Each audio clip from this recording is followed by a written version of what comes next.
Now this is a dexterity test right here. My grouping might not be the best, but this is to see how securely I can hold my arrows like this,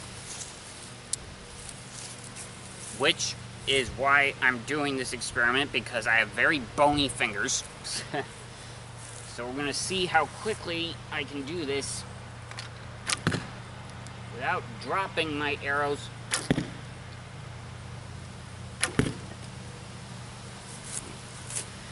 Okay, I noticed the forefinger did come up. But see, one of the reasons that I'm doing it like this is because not all arrows that you get are gonna have long enough nocks. If you're using these itty bitty nocks, you're gonna need only these two fingers. Or use these two fingers and have the forefinger extended for when you put it on the string. And then I've done that one. It's a good method, but it gives me an ache in my thumb joints. And I've also tried this method of holding them between the forefinger and middle finger in line. That's also a good method, but these arrows are aluminum alloy and it hurts to do that. When you're going at it like this with a really strong bow where you need to get all these muscles engaged, that hurts. So yeah, that's what it does for me. Anybody else, I'm sure, can do it just fine like that, because then they're in the same place every time, and you can even use your thumb to guide them into place because you're using this exact same motion. So yeah. So this is all about experimenting and getting used to the hold, making sure that you're tightening the hold so that way the arrows don't flap around, that you've got them all up against the bow as you draw back, whether it's to the jaw, to the chest, or all the way back to the ear, which these arrows are long enough for. They're about 31 inch.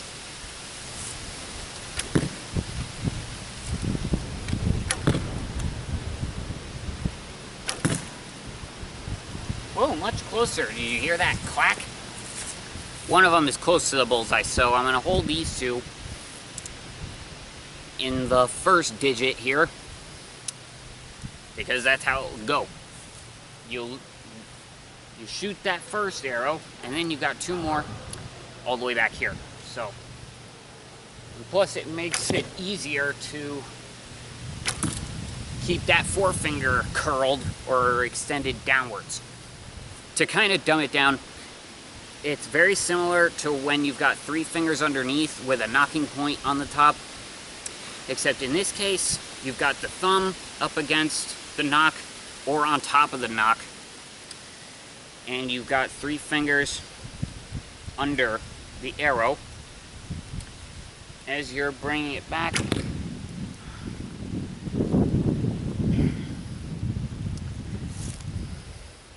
And then shoot.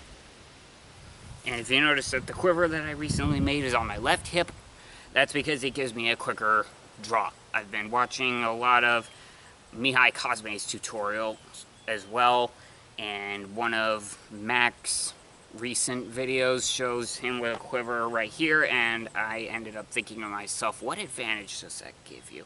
And I was watching it and thinking, oh yeah, it does make sense when you put the arrow on the right side, then you draw and just put it right on, and it gives you a really fast draw.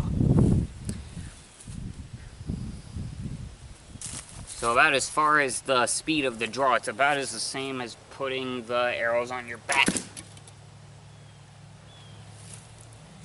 But at least this way, with a quiver on your hip, whether it's the left or the right, you can actually see your arrows and know how many you have left.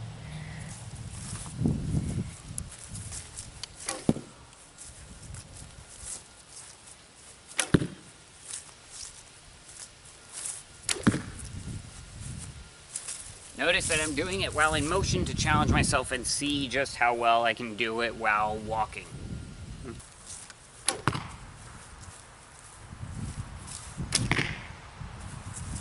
So yes, this cradle on the arrows that Mac emphasizes in his tutorials on using Slavic it's much easier to do that, in my opinion at least, when you're using the forefinger and thumb for that, because then you've got the rest of your fingers open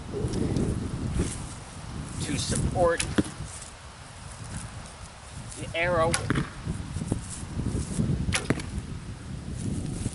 And so yes, holding them this way is another option where you have that deep hook.